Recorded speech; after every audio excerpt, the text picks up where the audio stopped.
Well, good afternoon and welcome to this special edition of Island Stat Sports Talk. I'm your host, Earl Baston, and joining me is none other than Damiso, is it?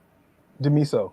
Damiso husband, who has been given the task of the youth director for the Bermuda Basketball Association. First of all, sir, thank you very much for joining me. Um, Obviously, when it comes to youth, and being a director, being a coach, being anything when it comes to youth, it takes a lot of passion. So let's start off with you first. Your passion of basketball. Where does that come from? It honestly comes from playing. As you can tell in my accent, I'm originally from the United States. Yes. I played basketball in Providence, Rhode Island. I was born in Boston, moved to Rhode Island, became part of the basketball community in Rhode Island. And for me, basketball has always just been an outlet, whether I was a kid or as an adult. And it's been a great opportunity for me being part of that community. So it's always been something that's special to me and near and dear to me in terms of growing the sport and growing the legacy of the community that it has created over the years. Yeah. So you moved to an island like Bermuda. Obviously, we have a wealth of different sports around, but you find your passion, your love, your sport, and you get involved in it. Um, let's talk about your first emergence of basketball for Bermuda in Bermuda kind of thing, and you've been working with a lot of young people, starting a program, the Wolfpack program. Um, Take us through how that vision came about and then became a reality. Well, full transparency, I actually joined the Wolfpack program. It had already existed when I got here. Hmm. But I would say my first true experience in Bermuda was something new for me, which was coaching young girls basketball. I coached BHS for about four years, Okay. which was a good way for me to kind of transition out of the high competitive level in the United States and get used to the culture here of basketball in Bermuda. So I worked with Bermuda High School originally, and then started working with Wolfpack basketball, where I became a coach, and we worked with a few travel teams. But it's been a blessing. I mean, working with great coaches, great enthusiasts of basketball has always been easy, and most importantly, the kids. I've been fortunate enough to have been doing it now for 9 years, so I'm seeing young players now become young men, young boys and young girls now become young men and women, and thrive in their life skills, but also still play basketball. Um, Yeah. and it's just One thing about the sport, it kind of goes full circle sometimes. You see an abundance of kids playing basketball for a period of time, and then you'll see a handful of people playing basketball for a period of time. Just keeping them focused and into basketball. What do you think needs to also happen to keep that going?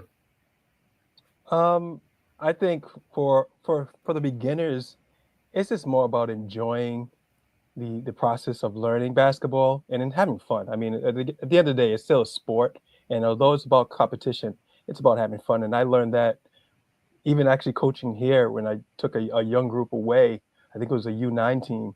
Is one of the coaches abroad just told me, at this age, just teach them how to have fun and enjoy it and embrace the challenges that come with growth, but also enjoy winning and enjoy just playing with your teammates in that bond. I would say on top of that, here in Bermuda, it's also just giving the ones who want to kind of level up and get better, giving them a vision and giving them a proper pathway to what their goals are Yeah. is very important, especially for young teenagers and young adults coming into their adulthood. In this role that you've been giving, what would you say would be your first task at hand?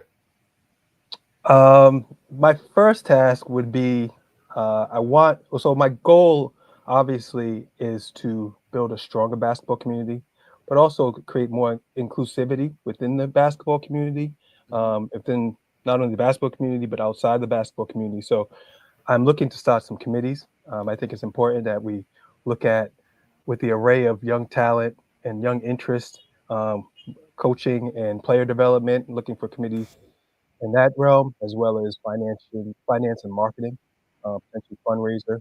We obviously have a lot of opportunities both domestically and internationally, and we just want to make sure we're getting the right people to be involved in building a better basketball community. Yeah, we've seen over the years a struggle to find a place to call the home of basketball kind of thing, and I think that's hurt a little bit. But getting somewhere where you can call like the home of basketball, would that help generate more interest from just the wider community itself? Yeah. So when you refer to home, I'm assuming you're talking about actual and location, Yes, because I yes. think that is key. I that's somewhat in my I guess my 60-day plan was to really look at the opportunity to have a central location for basketball because I've been dealing with a lot of young players and older players who have gone away. They come back and they're looking for opportunities to play more basketball and Mhm. compete.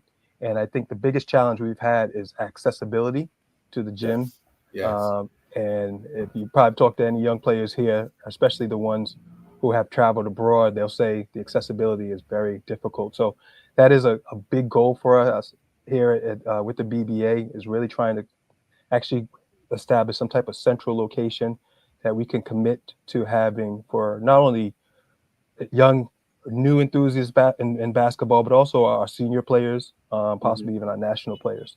Yeah, yeah. The opportunities are now far greater than they were years ago, especially internationally. So that can help motivate more people to get involved. But looking at it, you've indicated you've been here approximately 9 years. We've seen the transition of, especially at the international level, of when we have trying to make a full team. But now we see more in our region doing 3-on-3 basketball. Is that something that suits our numbers better than trying to play 5-on-5? I know traditional basketball everybody wants to play, but Mhm. when we start talking about numbers of availability of playing and so forth, are we more should we be more focused right now on the 3-on-3 as opposed to 5-on-5? Um, I guess from an availability standpoint, Hmm. yes, 3-on-3 is something that's becoming well known in all phases of basketball, whether it's young to women basketball, Hmm. even in the men's level. So there's a lot of opportunities there. It's funny because I was just talking to some of my players who have graduated from high school and kind of what their future looks like in this game. And although there may not be enough space for them to play on the 5-on-5 national team, there Hmm. are going to be some opportunities for 3-on-3 play. And we need to start taking advantage of those opportunities and kind of making sure we're prepared for those as well. Yeah. Another thing is that, I mean, over the years, I think the BBA has been, they've survived playing with the numbers they have, but just making sure they're more vibrant in letting people know what they're doing, becoming more public awareness kind of thing. Is that something that you're looking to work towards as well? Yes, definitely. So for us, we want to obviously financial support is key to, especially in the youth aspect of growing basketball. But we want to create avenues where people can be aware of what we're doing and be aware of how they can support us. So we will be looking to do more outreach, um, more possibly some type of newsletters or some type of information that we can send out to the public. Obviously, social media is a big thing because it's very interactive. Hmm. So we want to make sure we utilize those streams to give the opportunity to people who are on the outside trying to figure out. I'll be honest with you. I think in the last year, I've had a lot of coaches, young coaches, who have been interested in what they need to do to become involved in basketball. So there's that as well. So there's so many opportunities, and there's so many things that we need to do better. And I think that's why it's important to have a committee and really start thinking about what are the best practices that we can do to make sure we're doing our due diligence in terms of our outreach. Yeah, yeah. I mean, we've seen several of our young people um, get educated through the sport of basketball, which is always a good thing. We have every once in a while you get that spout of a really good player that gets up to a D1 school, but just making sure that we give ourselves the best possible chance of seeing some of the better players playing together in the national program, and even during leagues in Bermuda. How do you plan to make sure that the grassroots, we see the growth from the grassroots to the senior program? So about 2 years ago, myself and a close partner of mine, we started Bermuda Youth Basketball, which was really catered around league play because we Hmm. saw a lack of it. And it was a way for us to get not only more engaged players, but also to get more engaged coaches and volunteers in basketball. I think we look to expand that because that age group was originally for kind of a high school ages 14 to 18.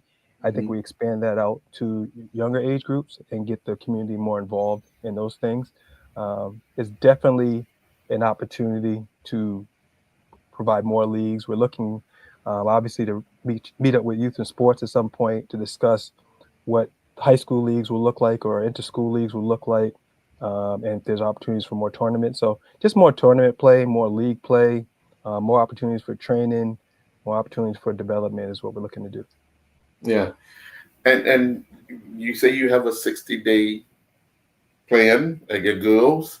What about long term? Where do you envision? Because obviously you would have had to have a chat with administrators of the BBA and share your overall vision. So give us your 3-year plan. 3-year plan is to have a centralized location for basketball, a primary resource for developing coaches, developing high level players, developing entry level players, making sure that all schools have resources for coaches, resources for information on how to teach basketball. Obviously, we want to develop more referees. So that pretty much is a plan, is to make sure we create a stronger foundation within the community where there's more teams being able to travel. I think when I think about my plan, I actually did put, instead of having, I think we've had like maybe a U17 and a U19 team. We Hmm. want to expand that to about four teams. So U13, maybe another U9 or U11 team, being able to travel internationally and just prepare for the opportunities that are coming through the CBC and through FIBA. Yeah. Recently we had a high school down for a few games. What did you see in the Bermuda team, or the Bermuda teams, the development under 17 team, and others? What did you see in them during that period?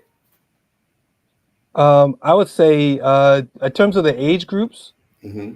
we played. I think I was our U17 and U19 teams. Right, right. The good thing is that that age group has actually been playing together for a few years. I go back to coaching some of them maybe 9 years ago when they were nine, 9 to 8 years old, 10 years old. So watching their development was amazing. I think we were very well prepared. Obviously, we were successful playing against those teams. Mhm. Uh, but I think it's also important for us to make sure we provide more resources for our local teams to prepare for tougher competition. So Mm. what I think it was the Radiant Sun was the group that came. Great Yes. group of kids, a great organization. Looking forward to doing more stuff with them going forward, possibly even traveling to them to play basketball. Mhm. But I have a feeling they're going to bring tougher competition or stiffer competition the next time they come to Bermuda. So we just got to make sure we're prepared. So I thought the team was well coached, but I also think we just got to make sure we give them the right resources to prepare for stiffer competition going forward. Yeah. When we look at the opportunities, like you've indicated, because one of the most important thing is having people that's giving the correct information, and know how to learn how to give that information. Importance of coaching. Um, what would you say in we have a lot of people that, especially at the senior level, we have guys that put together teams, so they act as coach and captain and so forth and so forth.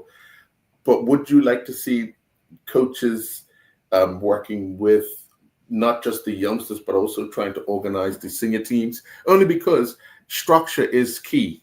And if somebody on the side is giving the structure, I think it looks a little better and it can actually be a lot better. Yeah, I agree 100%. I actually was fortunate enough to coach in the last men's league Right. with some young men and older men. I think coaching is always key. It's always good to be able to motivate and organize and deal and kind of help reestablish your players in this game. So for me, it's crazy to see a lot of my younger players become older and now start thinking about becoming coaches because Right. their hoop dreams have kind of gone into father time has come and told them, hey, not gonna be able to play too much longer. So maybe coaching is the next level. So I think coaching is key, and that's one of the things that's really important to me is making sure we do a better job of developing more coaches here in Bermuda. Mhm. Um, but also, like you said, in the men's league, making sure they're coached properly because the men's league also transcends into the national team in a sense. Yes. So Yeah. making sure we all are on the same page in terms of developing basketball, whether it's at the high school level, middle school level, elementary level, or even in the men's level. It's all making sure we're trying to we're all the common goal is to build better basketball here in Bermuda as a community. Sure. Sure. Well, let me let you know that I'm here to support, offer Appreciate the it. coverage that is needed and help promote these young people, the young men, young ladies, because we have to make sure that we're equal across the board in opportunities as well. And there are quite a few young ladies that love to play the sport of basketball as well. So, as Yeah. you've already indicated, you were at MSA, right? Um, I was at Work Academy. what's that? At Work Academy? No, but when you first came, weren't you? Which Oh, school but were I'm you? sorry, no, Bermuda High School, Yeah, BHS. Yeah, BHS. Yeah, yes, BHS. So yes. there was interest And, there. So yeah. And there's a large wave of young women coming in who want to play basketball. We get a yeah. lot of inquiries on women's basketball. So I see a big future in that very soon. We just have to keep encouraging them and keep giving That's them right. the opportunity. I think that's where we've over the years we've let ourselves down because we get an abundance and this gung ho thing, and then we kind of drop the ball ourselves and allow people to kind of find other things to do because we don't offer those same programs that we do, especially for the young men. We don't offer those same programs all the time for the young ladies. So hopefully, we can see that grow and the sport of basketball grow as well in Bermuda because there's a lot of opportunities, um, even in Pan Am games, Commonwealth games. We see a lot of basketball played, and we see a lot of basketball played in the region as well, on the Caribbean. So it's just more opportunities to represent Bermuda. Yes, I agree 100%. And as long as we keep providing good resources for young players, they'll keep playing basketball if it's there for them. Because we got to keep Definitely. these young people busy as well. Yes, indeed. Well, I want to thank you very much for your time. I have your contact details, so I'll be in touch on a regular basis. When do you think your first program, especially for the youngsters, when do you think that will actually get going? Well, I have a meeting in the next coming weeks with the executives of the BBA to Uh-huh. start to kind of discuss what league play is going to look like going into the fall and into the winter. Okay. Obviously, there's other sports involved, so we have to make sure we schedule properly. But we also want to give some time to get people who want to be more involved the opportunity to, join and be part of some of the success planning going forward. All right. Okay. Well, we'll be in touch. Thanks for Sounds good. joining. Thank you. Okay. I appreciate Enjoy the rest of your evening. you as well. Thank you. Okay.